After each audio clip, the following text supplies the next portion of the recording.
कोल्हापूरमध्ये इचलकरंजी महापालिकेची यंदा पहिल्यांदाच निवडणूक होणार आहे। 2022 मध्ये इचलकरंजी नगरपालिकेची महापालिका झाली तेव्हापासून प्रशासकच इथला कारभार पाहतायत।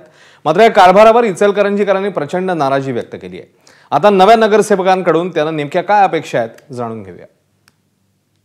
येणारे नगरसेवक हे कसे असायला पाहिजेत हे आपण सगळं त्यांच्याकडून जाणून घेणार आहोत। मला सांगा, नगरपालिकेची महानगरपालिका झाली, त्याच्यानंतर आतापर्यंत निवडणूक झाली नाही, आगामी निवडणुकीमध्ये काय अपेक्षा आहेत तुमच्या?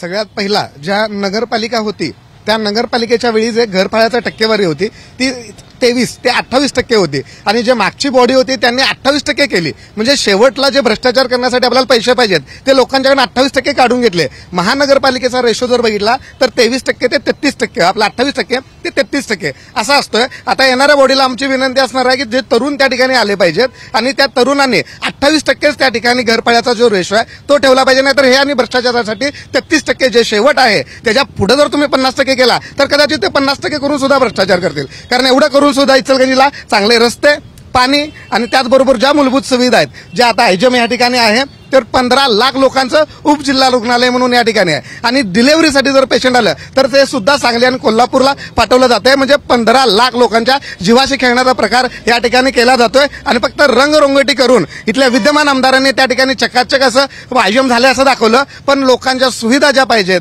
ज्या बेसिक रेबीजची लस सुद्धा तिथे दिली जात नाही। त्या ठिकाणी सांगली आणि कोल्हापूरच्या सिव्हिलला पाठवलं जातंय, म्हणजे दुसऱ्या जिल्ह्यातल्या रुग्णालयातलं रेफर केलं जाते। याच्यावर सुद्धा तिथं काम केलं पाहिजे की इचलकरंजी नगरपालिका इतर बाकीच्या नगरपालिकांना त्यांनी कर्ज देत होते। आज हीच इचलकरंजी महानगरपालिका कर्ज बाजार झाले, शासकीय इमारती पण तारण आहे त्यांच्या, इतका प्रमाणाबाहेर भ्रष्टाचार झालेला आहे। येणाऱ्या नगरसेवकांकडून काय अपेक्षा आहेत? काय आता येणाऱ्या नगरपालिका पहिला जनतेकडूनच मला अपेक्षा आहेत की त्यांनी निवडून देताना की बाबा चांगला कॅन्डिडेट निवडून द्यावा की जेणेकरून तो भ्रष्टाचार करू नये किंवा की जेणेकरून बाबा आपण ज्या ह्याला निवडून दिलोय त्याची भली काही म्हणजे पाठिंबा बॅकिंग नसू दे, तो काम करणारा सर्वसामान्यातला असू दे।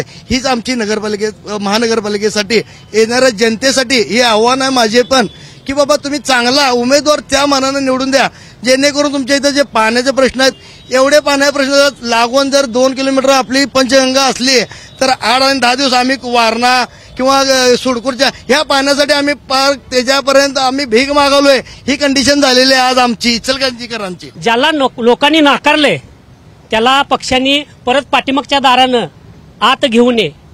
कारण नगरपालिकेत ज्यावेळी एखाद्या नगरसेवकाला किंवा जुन्या नगरसेवकाला लोक वैतागून पाडतात, पुन्हा तोच पक्ष त्या नगरसेवकाला त्याला जास्त अनुभव आहे भ्रष्टाचाराचा म्हणून पुन्हा त्याला पाठीमागच्या दारानं कॉप्ट करून घेतात। त्यामुळं मला ह्या पक्षांना सुद्धा विनंती आहे की अशा खादाड खाऊ नगरसेवकांना पुन्हा पाठीमागच्या दारानं घेऊ नये आणि स्वच्छ, सुंदर आणि भ्रष्टाचारमुक्त महानगरपालिका निर्माण करावी।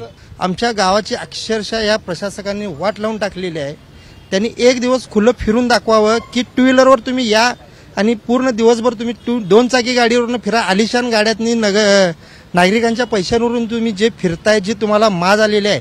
येणाऱ्या नगरसेवकांना हीच विनंती आहे की ह्या प्रशासकांनी जेवढी वाट लावलेली आहे गावाची ती सुधारून आणि सर्व पक्षांनी एक चांगले उमेदवार देऊन गावाला एक स्वच्छ आणि चांगला कारभार व्हावा आणि जशी इचलकरंजी आमची पहिला होती, चांगले रस्ते, रोज मिळणारं पाणी, सुखसुविधा ह्या सर्व अशा पद्धतीने मिळाव्यात। एक लक्षात घ्या, आता जे सगळे प्रश्न मांडले जात आहेत त्याचं मूळ हे भ्रष्टाचार आहे। म्हणजे कॅन्सर हा भ्रष्टाचार आहे आणि रस्ते नीट न होणं, पाण्याच्या स्कीम्स न होणं हे त्याचे सिम्पटम्स आहेत किंवा त्याचे परिणाम आहेत। जर मूळ भ्रष्टाचारावर आघात करायचा असेल तर केंद्रानं दिल्लीतून एकच कायदा करावा की सगळ्या उमेदवारांची पॉलिग्राफी टेस्ट घ्या, नार्को टेस्ट घ्या, त्यात जर कोण दोषी आढळला तर त्याला इलेक्शनलाच उभारता येणार नाही। हा एक कायदा करा, भ्रष्टाचार थांबला तर हे सगळे प्रश्न सुटतील। भारत स्वतंत्र होऊन जवळपास आपण 75वी गाठली, परंतु मूलभूत सुविधा, स्वच्छता, पाणी, आरोग्य या गोष्टींवरच अजून आपण लढतोय। या तिन्ही गोष्टींना प्राधान्य देऊन कार्य करणारे भावी नगरसेवक असावे आणि सर्व पक्षांना माझी विनंती आहे, सर्व राजकीय गोंधळ थांबवावेत आणि या मूलभूत गोष्टी पूर्ण करणारे नगरसेवक सभागृहात जावेत, ही आमची माफक अपेक्षा आहे।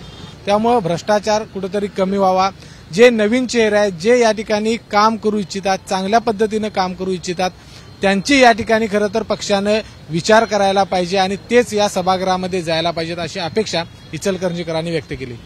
कॅमेरामन निलेश शेवाळेसह विजय केसरकर, एबीपी माझा. एबीपी माझा, उघडा डोळे बघा नीट.